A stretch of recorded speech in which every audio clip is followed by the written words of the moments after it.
बात्या मोन्थार प्रभाव पुरी जिला अस्तरंग आंशिक देखा किछि समय पूर्व पाग कोहला सांगकू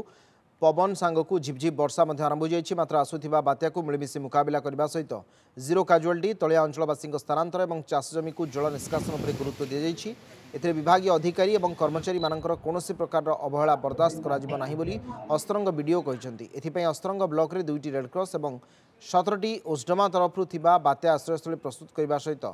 नदी और समुद्र तटवर्ती पंचायत लोक सचेतन सतर्क कराइबा निर्देश देते बात्या पूर्व सठिक सचेतनता बात्या पर खाद्य पानीय जल सहित क्षयक्षतिर आकलन कर आवश्यक क्षतिपूरण जोगाई दिया प्रशासनिक अधिकारी मत देते।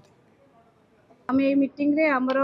एमआई को इंस्ट्रक्शन दिया जाइतला हमर ये जो स्ट्रोम आसुची सेति पई जेते खाद्य जनित समस्या न होबो एवं हमर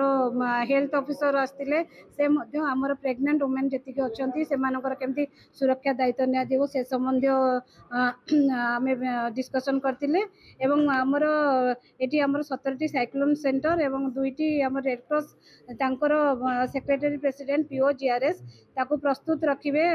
जेते आमर आवश्यक हम से व्यवहार करने प्रस्तुति करेंगे एवं आमर समस्त ऑफिसर आज बसिकी आमर प्रिपेयरनेस पूर्व जहाँ जहाँ आम पाखे आवश्यक साइक्लोन को मुकाबला करने आम से सब संबंधी आज डिस्कसन करदे समस्त ऑफिसर को आम दायित्व आज दे